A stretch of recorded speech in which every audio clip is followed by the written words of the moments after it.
आज जो है केमिस्ट्री का पहला चैप्टर का सेकंड पार्ट हम लोग पढ़ाई शुरू कर रहे हैं। सबसे पहले सीधा सा बैठ जाइए। हम लोग, आप लोग यहां पर हैं? yes, आप देख सकते हैं कि हम लोग जब ये चैप्टर पढ़ा रहे थे तो सबसे पहले आप लोग इस बात को समझिएगा कि सबसे पहले हम बताए थे कि पदार्थ क्या है ना। पदार्थ कहते किसको हैं? तो पदार्थ के बारे में आपने पढ़ा था कि जिसमें द्रव्यमान हो, जिसमें भार हो, है ना, जिसमें जो है जो स्थान घेरता हो, जो अवरोध उत्पन्न करता हो, उसे ही हम लोग क्या कहते हैं? पदार्थ, चाहे वो वस्तु जो भी हो। उसके बाद आप लोगों ने दूसरा टॉपिक पढ़ा था पदार्थ के गुण को। तो पदार्थ के गुण में आपने देखा था कि कण जो है से अति सूक्ष्म होते हैं, है ना। पदार्थ अति सूक्ष्म कणों के बने होते हैं और ये कण माने बहुत ज्यादा सूक्ष्म होते हैं, गतिशील होते हैं। ये सब सारे चीजों को आपने बहुत अच्छे से, मेरा वीडियो है उसमें बना हुआ, उसमें जाकर के आप लोग देख सकते हैं। इसके बाद जो सेकंड हम लोग जो पढ़ रहे थे तो आप देखिएगा कि हम लोगों ने फिर से पढ़ा था यहाँ पे, अगर हम लोग इसकी चर्चा करेंगे तो आप लोगों ने पढ़ा था पदार्थ की अवस्था। क्या चीज पढ़ा था? पदार्थ की अवस्था। और हमने चर्चा किया था कि पदार्थ की 5 अवस्था है, लेकिन मुख्य रूप से पदार्थ की कितनी अवस्थाएं हैं? 3। पदार्थ की 3 अवस्थाएं हैं, ठोस, द्रव और गैस। ये हम लोगों ने पढ़ा था।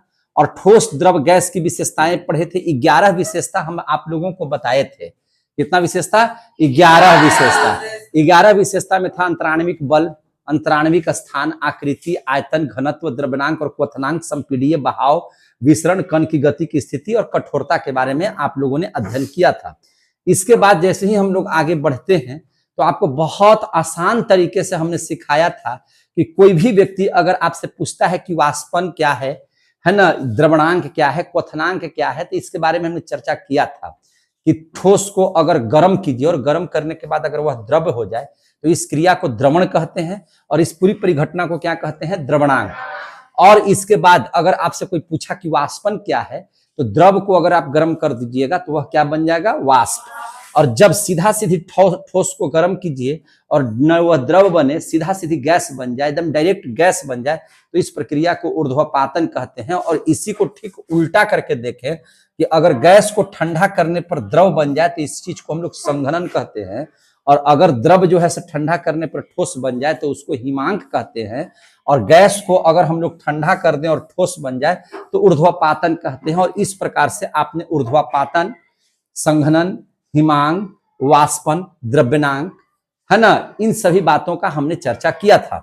इसके बाद जैसे ही आप लोगों ने देखा कि हमने ये भी आपको कंफर्म कर दिया कि वाष्पन और क्वथनांक में क्या अंतर है, क्योंकि क्वथनांक माने उबलना होता है और वाष्पन माने वाष्प बनना होता है। तो ये कंफ्यूजन होता है कि सर वाष्पन क्या अलग चीज है और क्वथनांक क्या अलग चीज है? हाँ, बिल्कुल अलग चीज है। वाष्प बनने की प्रक्रिया जो है से किसी भी ताप पे हो सकती है। अगर उसको गर्म करना शुरू भी कर दीजिएगा तो वाष्प बनना शुरू हो जाएगा। लेकिन उबलने के लिए एक माने अगर पानी है आपके पास तो जब तक कि 100 डिग्री सेंटीग्रेड नहीं होगा तब तक वह नहीं उबलेगा। तो इसमें हमने पहला अंतर आपको क्या बताया था कि यह माने वाष्पन की प्रक्रिया हर ताप पर होती है, लेकिन उबलने की जो प्रक्रिया है वह हर ताप पर नहीं होती है, उसका एक निश्चित ताप होता है। उसी प्रकार से वाष्प जो बनता है किसी द्रव के ऊपरी हिस्से से बनता है, जबकि उबलने की जो प्रक्रिया होती है वह द्रव के सभी भागों से होती है। तो इस प्रकार से आपने इसको पढ़ा था। और हमने कहा था कि वाष्पीकरण को प्रभावित करने वाले कारक क्या हैं, तो आपने देखा था कि बहुत अच्छे से बताया था कि सतह का क्षेत्रफल, जिसमें हम एक उदाहरण दिए थे कि एक लोटा माने लोटा में अगर जल रहे, एक ही मात्रा में अगर 3 पात्र में जल रहे, एक लोटा में हो, इसके बाद एक कटोरा में हो और एक थाली में हो, तो आपने कहा था कि थाली में जो पानी रहेगा उसमें वाष्प बनने की प्रक्रिया जल्दी जल्दी होगी। इसका मतलब यह है कि सतह का क्षेत्रफल जितना चौड़ा होगा, है ना, जितना बड़ा होगा, वाष्पन की क्रिया उतना तेजी से होगा। दूसरी चीज था कि तापमान पर भी अगर तापमान कम रहेगा तो वाष्पन कम होगा, तापमान ज्यादा होगा तो वाष्पन ज्यादा होगा।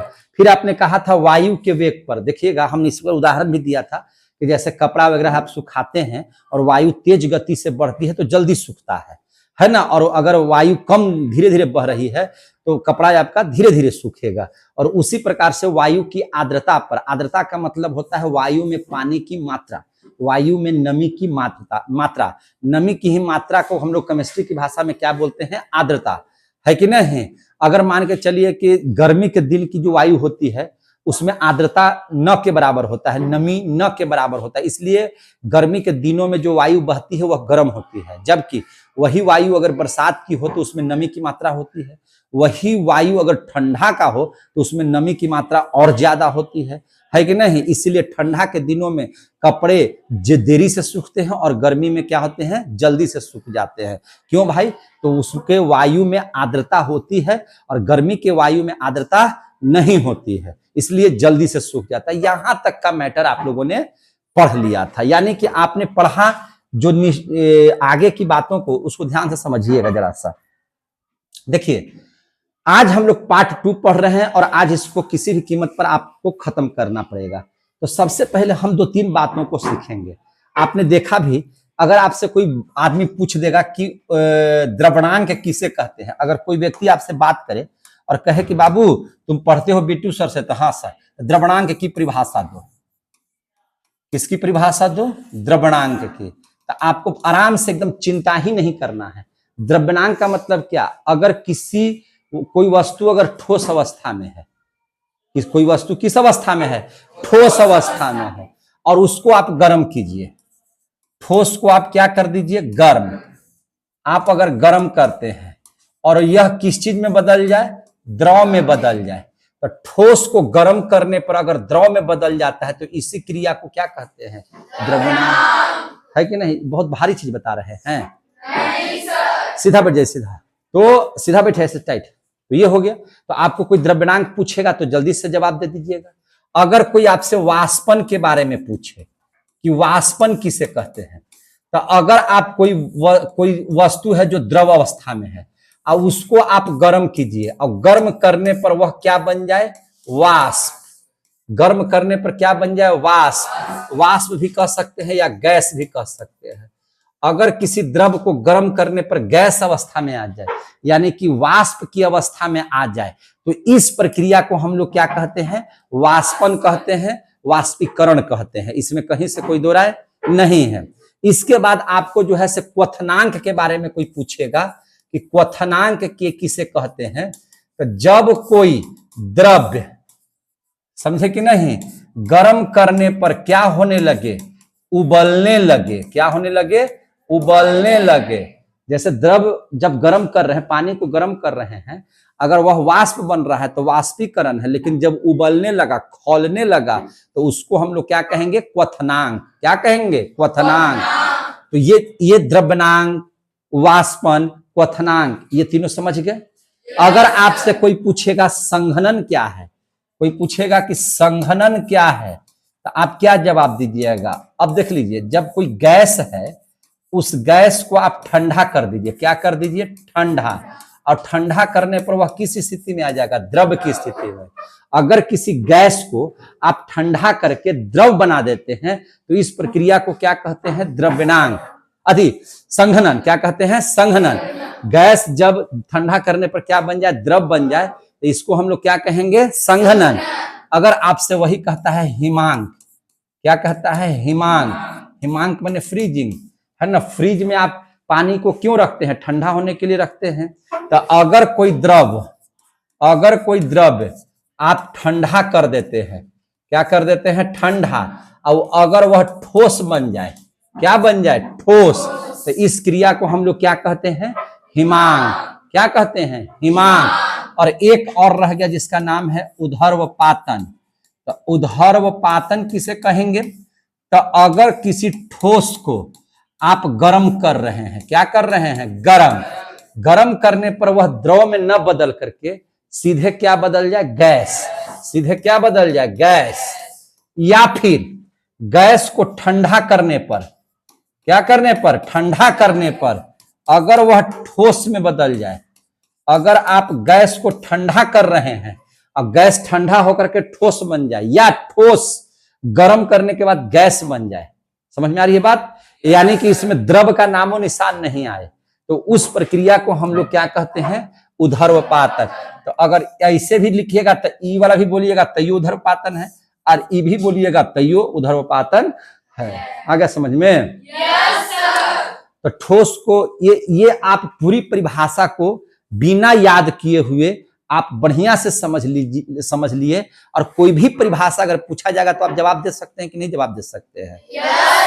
तो ये टॉपिक हम लोगों का एक जगह संकलन हो गया, यानी कि हम लोग जो है से एक जगह इसको रिवीजन कर लिए।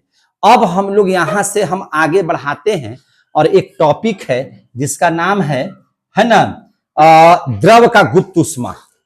द्रव का कैसा उष्मा? गुप्त उष्मा। इसको समझ लिया जाए। द्रव का गुप्त उष्मा। आपसे कोई पूछेगा कि द्रव का गुप्त उष्मा, गुप्त उष्मा का मतलब ये होता है, गुप्त माने छुपा हुआ। गुप्त माने क्या चीज? छुपा हुआ। तो द्रव का वैसी उष्मा जो छुपा हुआ है, वह किस चीज को हम लोग कहते हैं? तो आप जान लीजिए, इसका सिंपल सा परिभाषा है। आप क्या कीजिए, 1 केजी ठोस ले लीजिए। 1 केजी क्या ले लीजिए? ठोस। 1 केजी ठोस को द्रव में बदल देना है। क्या में बदल देना है? द्रव में। चूंकि हम लोग द्रव का गुप्त उष्मा पढ़ रहे हैं, तो कोई अगर ठोस है 1 केजी का, उस 1 केजी ठोस को गर्म करने के बाद द्रव में बदलेगा। किस में बदल जाएगा? द्रव में। तो 1 केजी ठोस को द्रव में बदलने के लिए जितनी उष्मा की आवश्यकता होगी, जितना उष्मा की आवश्यकता होगी, वही उष्मा द्रव की गुप्त उष्मा कहलाएगी। द्रव की गुप्त उष्मा कहलाएगी। क्लियर हो गया? कैसे? हमने क्या कहा? द्रव की गुप्त उष्मा ना कह रहे। तो द्रव कैसे बनेगा? तो जब ठोस को गर्म करेंगे तब ना द्रव बनेगा। तो कितना ठोस को? 1 केजी ठोस को। 1 केजी ठोस आ रहा समझ में सबको? 1 केजी ठोस को द्रव में बदलने के लिए, द्रव में, ये सब याद करने का चीज नहीं है, ये समझने का चीज है। लेकिन हम लोग क्या करते हैं, टीचर्स की गलती की वजह से डंडा लिया हाथ में, लिखवा दिया और कहा कि नहीं आते के लाएगा तो कल सोट देंगे। बच्चा समझा है ये नहीं, खाली रट रहा है। रटना नहीं है। द्रव की छुपा हुआ उष्मा किसे कहेंगे? तो कुछ करने की जरूरत नहीं है।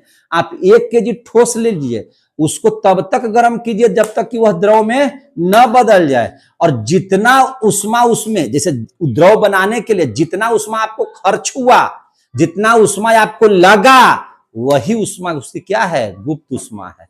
समझ में आ गई बात है? वही उष्मा छुपा हुआ उष्मा है। समझे कि नहीं? आपको पढ़ाई में सफलता प्राप्त करने के लिए आपका कितना मेहनत लगा, कितना पैसा खर्च हुआ, और तब आपने ये पद हासिल कर लिया। तो उस पद को हासिल करने के लिए जो मेहनत आपका लगा, जो पैसा लगा, वह गुप्त पैसा है और गुप्त मेहनत है। समझ में आ गया कि नहीं समझ में आ गया? तो ठीक उसी प्रकार से 1 केजी ठोस को गर्म करने के लिए जितना उष्मा की आवश्यकता है, जितना उष्मा की आवश्यकता है, वही उष्मा द्रव की गुप्त उष्मा कहलाएगी। कितने बच्चों को समझ में आ गया? समझ में आई बात? तो वही लिख रहे हैं, 1 केजी ठोस को द्रव में बदलने के लिए, द्रव में बदलने के लिए आवश्यक उष्मा को, आवश्यक उष्मा को, उष्मा को द्रव की गुप्त उष्मा कहते हैं। गुप्त उष्मा कहते हैं, उष्मा कहते हैं। ये परीक्षा में आता भी है, याद रखिएगा। तो आपका ये था द्रव की गुप्त उष्मा। अब हम लोग इसी प्रकार से पढ़ेंगे वाष्प की गुप्त उष्मा। क्या पढ़ लेंगे? वाष्प की गुप्त उष्मा। वाष्प की गुप्त उष्मा, इसको भी इसी तरह से देखेंगे। अच्छा, एक चीज हमको बताइए, वाष्प कैसे बनेगा? तो पहले कोई द्रव्य होगा, तो जब द्रव को गर्म कीजिएगा तब ना वो वाष्प बनेगा। तो जब आप गुप्त वाष्प की गुप्त उष्मा निकाल रहे हैं, तो जैसे आप 1 केजी ठोस लिए थे ना, वैसे ही आप 1 केजी क्या लीजिएगा? द्रव।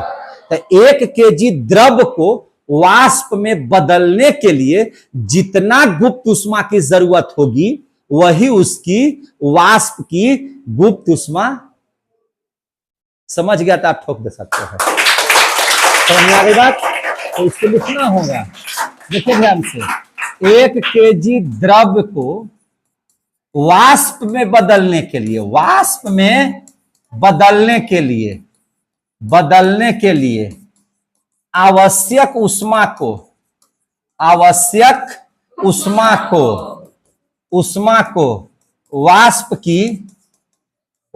की गुप्त ऊष्मा, वाष्प की गुप्त ऊष्मा कहते हैं। अब ध्यान से समझिए इस मैटर को, बहुत ध्यान से।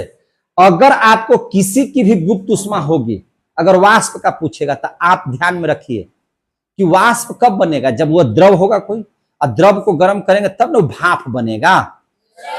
अगर आपको द्रव की गुप्त ऊष्मा पूछ रहा है तो आप सोचिए कि द्रव बना कैसे, तो ठोस को गर्म करने पर द्रव का निर्माण होगा। अब उसी में खाली क्या जोड़ देना है, 1 kg।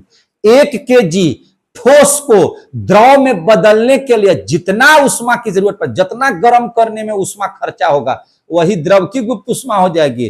और 1 kg द्रव को जितना वाष्प बनाने के लिए ऊष्मा खर्च होगा, वही उसकी वाष्प की गुप्त ऊष्मा हो जाएगी। कौन बड़का चीज है, ये कहता है कि 9वां 10वां 11वां 12वां में पढ़िए, बात ये सब छोटे छोटे बच्चा के लिए ही सब झूठो ही सब बना के रखा है। तो ये दोनों टॉपिक्स आपका क्या हो गया, समाप्त हो गए। समझ में आ गई बात। अब जो है हम लोगों को देख लेना है दाब। आपसे पूछा जाता है कि दाब किसे कहते हैं, क्या पूछता है, दाब। तो दाब किसे कहते हैं, प्रति एकांक क्षेत्रफल पर लगने वाला जो बल है। तो प्रति एकांक सर नहीं समझ में आ रहा है, इकाई का मतलब 1, इकाई का मतलब क्या चीज है, 1। तो प्रति इकाई का मतलब क्या होगा, प्रति एकांक का मतलब क्या होगा, 1 मीटर लंबा 1 मीटर चौड़ा। समझ में आ गया। तो इसका 1 मीटर ये भी है, 1 मीटर ये भी है। तो इसका क्षेत्रफल अगर निकालिएगा, का क्षेत्रफल अगर निकालिएगा तो कितना हो जाएगा, 1 गुना 1 यानी कि 1 मीटर स्क्वायर हो जाएगा। तो 1 मीटर स्क्वायर पर जितना बल लगेगा, जितना बल लगेगा, आए हैं यहाँ समझियारों में, सीधा बैठिए। तो 1 मीटर स्क्वायर पर जितना बल लगेगा वही उसका क्या कहलाएगा, दाब कहलाएगा। तो इसकी परिभाषा कितना आसान है, प्रति एकांक क्षेत्रफल पर, प्रति एकांक क्षेत्रफल पर लगने वाला बल, लगने वाले बल को क्या कहते हैं, दाब कहते हैं। क्या कहते हैं, दाब कहते हैं। आया समझ में। प्रति एकांक क्षेत्रफल, प्रति एकांक समझ में आ गया आप लोगों को। तो प्रति एकांक क्षेत्रफल पर एकरा पर जितना दाब लगेगा, जितना बल लगेगा, इसी बलवा को हम लोग क्या बोलेंगे, दाब। दाब को अंग्रेजी में बोलते हैं प्रेशर, अब बल को अंग्रेजी में बोलते हैं फोर्स। समझे कि नहीं। एनर्जी माने होता है आपको क्या चीज, ऊर्जा। अब पावर माने क्या होता है, शक्ति। समझे कि नहीं। सबका अलग अलग डिफिनेशन है। अब देख लीजिए, तो दाब का कोई आपसे एसआई मात्रक पूछेगा तो सबसे पहले दाब बराबर क्या होता है, तो दाब बराबर होता है, आपने बल लगाया तो बल किस पर बल लगाया, तो इस क्षेत्रफलवा पर बल लगाया, तो बल बटा क्षेत्रफल। तो दाब बराबर क्या फॉर्मूला होगा, बल बटा क्षेत्रफल। अब आप नहीं जानते हैं तो जान लीजिए, बल का एसआई मात्रक क्या होता है, न्यूटन। बल का एसआई मात्रक क्या होता है, न्यूटन। और क्षेत्रफल का क्या होता है, मीटर स्क्वायर। न्यूटन बटा मीटर स्क्वायर। तो इसको आप बोल सकते हैं न्यूटन प्रति मीटर स्क्वायर। तो दाब का एसआई मात्रक क्या हो गया, न्यूटन प्रति मीटर स्क्वायर। और न्यूटन प्रति मीटर स्क्वायर को ही बोला जाता है, इसकी खोज किया था, दाब के बारे में बताया था पास्कल ने। किसने बताया था, पास्कल ने। आप समझिए बात को, दाब के बारे में बताने वाला वैज्ञानिक का नाम क्या था, पास्कल। तो कहा जाता है कि इसी चीजवा को पास्कल भी बोलते हैं। तो अगर आपसे कोई पूछे कि दाब का एसआई मात्रक क्या होगा, तो पास्कल भी बोलिएगा तैयो सही, और न्यूटन प्रति मीटर स्क्वायर भी बोलिएगा तैयो सही। तो दाब भी खत्म हो गया। समझ में आ रही है बात। अब जरा सा देख लीजिए वायुमंडलीय दाब। क्या देख लीजिएगा, वायुमंडलीय दाब। अब आपसे कोई पूछेगा कि वायुमंडलीय दाब क्या, सब समझ लीजिए। कुछ जब समझ लीजिएगा ना तो अपने मन से भी लिख लीजिएगा, और रट्टा मारिएगा ना, अब भुला जाइएगा तो फिर समझ से बाहर का चीज हो जाएगा। इसलिए समझिए हर चीज को। समझे कि नहीं। तो समझना कैसे है, अगला क्वेश्चन है वायुमंडलीय दाब। कोई आपसे पूछेगा कि वायुमंडलीय दाब किसे कहते हैं, तो तनिको मत घबराइएगा कि वायुमंडलीय सर दाब लग गया। लिखा क्या है, जोर से पढ़िए तो लिखा क्या है, वायुमंडलीय दाब। तो वायु कहाँ रहेगा? मंडले में न रहेगा, वायुमंडले में न वायु रहता है ये। और जहां वायु का खजाना है वायुमंडल, जहां जल का खजाना है जलमंडल। ये कौन बड़ा चीज है? समझ में आ रही है बात ना?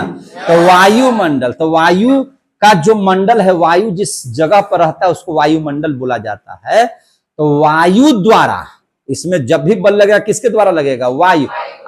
वायु आप पर बल नहीं लगाता है तभी ना ठेल देता है। बलवा लगाता है। साइकिल चलाने में कब मजा है? जब पीठ पर के हवा रहेगा तब। बिना पैंडल मार रहे हवाड़ा बख्तियारपुर पहुंच जाइए, है कि नहीं? बिना पैंडल मार नहीं जो है से जन मन तने पहुंच जाइए। समझ में आ रहा है ना? हो बंसी प्रखंड, समझ में आ रहा है? तो बस इसी बात को ध्यान में रखिए। तो वायु का एक दाब होता। अच्छा, ये वायु में दाब नहीं रहता, वायु में बल नहीं रहता तो पेड़वा कैसे गिरा देता? नहीं देखते हैं कि एकदम आंधी आया बस पेड़ तेड़ सब खत्म, जितना करकेट है सब करकेट अपन अपन घर है, ओकर करकट ओकर घर, ओकर करकट ओकर घर। अब करकेटे छोड़ दीजिए, पानी की टंकियों दूसरा के छत पर लग के तैयार है। हम यहाँ गए, कैसे तुम यहाँ पहुंच गया रे? तो हवा बल लगाया था। देखिए ना, हमारे वो टंकी उड़िया के चलाया है, यहाँ टंकी बगल में है कि नहीं? तो ये भैया ये होता काहे हुआ? बल लगा। कि कौन बल लगाया? वायु। समझे कि नहीं? और जैसे ज्यादा तेज हुआ चलता तो हम लोग सिनेमा टान करके आओ फरिया ले, तैयो ठेलता है कि नहीं ठेलता है? बताइए, ठेलता है कि नहीं ठेलता है? पेड़ की डाली गिरा देता है, कमजोर घर को गिरा देता है, कमजोर आदमी को उड़िया देता है हवा, तो बल लगता है उसमें। समझ में आ रही है ना बात? इस हिसाब से वायु एक पदार्थ है ना, एकदम पदार्थ है, क्योंकि उसमें वजन है। वायु जो है एक पदार्थ इसलिए है कि वायु स्थान घेरता है, स्थान नहीं घेरता है। तो देखिए, बताइए, बैलूनवा रहता है छोटे चाके, बात समझिए। बैलूनवा लीजिएगा तो कहना छोटे जाके, अब मारिए तो फूंक करके मार इतना बड़ा हो गया, दोनों हाथ से न धरा रहा है, इतना बढ़कर बैलून हो जाता है। नहीं, तो क्या किया? वो स्थान बढ़ा दिया। वायु क्या किया? स्थान को बढ़ा दिया। अब इसके बाद देखिए, वायु स्थान बढ़ा दिया। अब एक काम कीजिए, ये इसमें वजन होता है कि नहीं, इस बात को कैसे पता लगाइएगा? तो आप क्या कीजिए, देखिए ध्यान से, आप बैलून को, जो खाली बैलून है उसको क्या कीजिए, उसको तौल लीजिए, और तौलने के बाद एक बार कीजिए हवा भर दीजिए और तब तौलिए, दोनों में को वजन में फर्क हो जाएगा। तो वजन होता है कि नहीं होता है? तो पदार्थ की परिभाषा का पूर्ण रूप में पालन करता है वायु। इसलिए वायु क्या है? पदार्थ है जो स्थान घेरे, तो स्थान घेर लिया। जिसमें द्रव्यमान हो, द्रव्यमान है। जो विरोध उत्पन्न करता हो, तो विरोध उत्पन्न नहीं कर रहा है। हवा के विपरीत दिशा में जाने में दिमाग खराब होता है कि नहीं खराब होता है? तो भैया ये तीनों चीज तो सर पदार्थ कौन नहीं है? तो सूर्य का प्रकाश, टॉर्च की रोशनी, बल्ब का प्रकाश, ये कोई स्थान घेर ले है? कौन स्थान छेक ले है भाई? जो स्थान छेक ले वहां पर आप खड़ा है, ये हैं। इसमें कोई भार है? प्रकाश को नापिए तो तौलिए, तो कोई भार है उसमें? आई अवरोध उत्पन्न करता। कहीं हवा तो मान लीजिए कि रोकता है, प्रकाश कितना हूं, अगर वेपर लाइट आपके मुंह पर मार दे जाएगा तो आप आगे नहीं बढ़ पाइएगा। ऐसा देखे हैं? बोलिए। तो वो प्रकाश जो होता है किसी भी चीज का, वह पदार्थ नहीं है, क्योंकि न वह स्थान घेरता है, न उसमें द्रव्यमान होता है, और न ही उसमें जो है से अवरोध करने की शक्ति होती है। इसलिए आपको अगर पूछा जाएगा कि प्रकाश पदार्थ है, नहीं। हवा पदार्थ है तो हाँ, पानी पदार्थ है तो हाँ। जो भी आपको ऐसा लगे कि जिसमें वजन हो, स्थान घेरे, जिसमें लगे कि यह अवरोध उत्पन्न कर रहा है, वो सब पदार्थ है। और जिसमें ऐसा न लगे, है ना, जैसे छाया, छाया आपका जो है, छाया स्थान घेरता है? जोर से बोलिए ना जी, समझदारी से। छाया के कोई वजन है? छाया के कोई रोक दे रहा है भूत प्रेत बन के? छाया, प्रकाश, ये सब जो है से पदार्थ नहीं है। लेकिन अगर हम आपसे पूछे बाल्टी, लोटा, कलम, भैंस, गाय, किताब, कॉपी, कपड़ा, क्या यस सर? यस, तब न समझ में आ रहा है। इसको न समझना कहते हैं। तो वायुमंडलीय दाब समझिए, समझ में आ रहा बात? वायुमंडलीय दाब समझिए। वायु द्वारा लगने वाला बल को वायु द्वारा लगने वाला बल को क्या कहते हैं? वायुमंडलीय दाब। क्या कहते हैं? वायुमंडलीय दाब। वायुमंडलीय दाब कहते हैं। आ रहा है समझ में सबको? Yes sir. अब आपसे कोई पूछेगा कि एक वायुमंडलीय दाब बराबर कितना होता है, तो एक वायुमंडलीय दाब, ये क्वेश्चन हमेशा आता है जी, इसलिए इसको ध्यान में एकदम रखिएगा। 1.01 गुना 10 के पावर 5 पास्कल, 10 के पावर 5 पास्कल। एक वायुमंडलीय दाब बराबर कितना होता है? 1.01 गुना 10 के पावर 5 पास्कल। ये होता है एक वायुमंडलीय दाब का मान। और पास्कल क्या है? तो दाब का सर ऐसा ही मात्रक है, न्यूटन बटा मीटर स्क्वायर या न्यूटन प्रति मीटर स्क्वायर को ये पास्कल कहा जाता है। तो यहां तक की बात सबको समझ में आ गई? Yes sir. तो चलिए, ये भी टॉपिक हम लोगों का समाप्त हो गया। आप लोगों का आज समाप्त किया द्रव की गुप्त उष्मा, वाष्प की गुप्त उष्मा, दाब, वायुमंडलीय दाब, सारा चीजों को हम लोग समाप्त कर लिए। यहां तक का चीज आप लोग पढ़ लिए, ठीक है? Yes sir. अब आगे चलिए। अब हम लोग पदार्थ की 3 अवस्था को बहुत अच्छे से पढ़ लिए थे। ठोस के बारे में भी समझ लिए, द्रव के भी बारे में समझ लिए, गैस के भी बारे में समझ लिए हम लोग। उसके अंतराण्विक स्थान को समझ लिए, उसके अंतराण्विक बल को समझ लिए, उसके द्रव्यनांक क्वथनांक को समझ लिए, उसके आयतन को समझ लिए, उसके घनत्व को समझ लिए, उसकी कठोरता को समझ लिए, उसके बहाव को समझ लिए। समझे कि नहीं समझे हैं? Yes sir. तो हमने पूरा ठोस द्रव गैस के बारे में समझा। अब हम लोग जो समझेंगे पदार्थ की चौथी अवस्था को, हम लोग क्या समझेंगे? पदार्थ की चौथी अवस्था। तो अब हम लोग ध्यान से सीखेंगे पदार्थ का चौथा अवस्था। देखिए, पदार्थ का 3 अवस्था में पहला अवस्था का नाम है ठोस, दूसरी अवस्था का नाम है द्रव, तीसरी अवस्था का नाम द्रव्य नहीं, द्रव। द्रव्य और द्रव में अंतर है, हम पढ़ा चुके हैं। Yes sir. द्रव कहेंगे जो पानी उनी है, दूध है, शुद्ध द्रव है। लेकिन द्रव्य कहेंगे पदार्थ को, द्रव्य कहेंगे पैसा कौड़ी को। पंडित जी नहीं कहते हैं जजमान द्रव्य उरव्य चढ़ाइए, तो द्रव्य मैंने क्या कहते हैं कि मैंने कोई ईंटा पत्थर चढ़ाइए? नहीं, वो कहते हैं पैसा कौड़ी चढ़ाइए, है कि नहीं? तो द्रव्य पदार्थ को कहते हैं। और द्रव किसको कहते हैं? लिक्विड को कहते हैं द्रव। समझे कि नहीं? तो द्रव बोलना है आप लोगों को। तो पदार्थ का जो चौथा अवस्था है मेरे भाई, चौथा अवस्था, तीसरा अवस्था हो गया उसका गैस, पहला अवस्था ठोस, दूसरा अवस्था गैस द्रव, तीसरा अवस्था गैस, चौथी अवस्था जो पढ़ रहे हैं हम लोग। तो पदार्थ की जो चौथी अवस्था है, इस अवस्था का नाम है प्लाज्मा। इस अवस्था का क्या नाम है? प्लाज्मा। बड़ी आसानी से आप सीखिएगा, कोई अकबकाइए नहीं। अच्छा, ये वो चीज बताइए, ठोस को आपने गर्म किया था तो क्या बना था? द्रव बना था। द्रव को गर्म किया था तो क्या बना था? गैस। यहां तक तो पढ़े थे। जब आप गैस को भी गर्म कीजिएगा, तनी मनी गर्म नहीं कीजिएगा, बहुत ज्यादा गर्म कीजिएगा गैस को।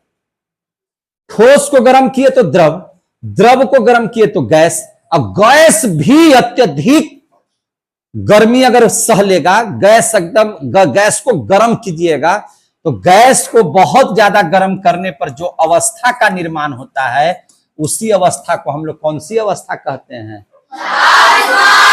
कितने बच्चों को समझ में आ गया?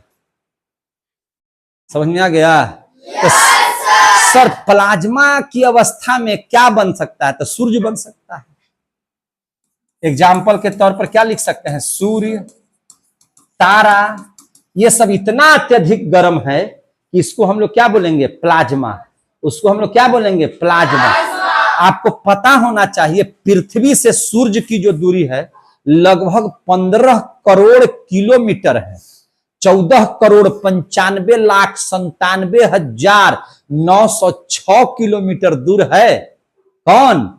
सूर्य। ऑन रिकॉर्डिंग बोल रहे हैं, फिर से सुन लीजिए, एकदम रिकॉर्डिंग बोल रहे हैं। आपसे अगर कोई पूछे कि सूर्य की दूरी पृथ्वी से कितनी है, तो आपको पता है या लगभग में बोलते हैं 15 करोड़, लेकिन हम ऑन रिकॉर्डिंग बोल रहे हैं एकदम जैसे लग रहा है कि बिट्टू सर सूर्य भगवान पर से घूम के और चल आए हैं, वैसे हम बता रहे हैं 14,95,97,906 किलोमीटर पृथ्वी से दूर है सूर्य।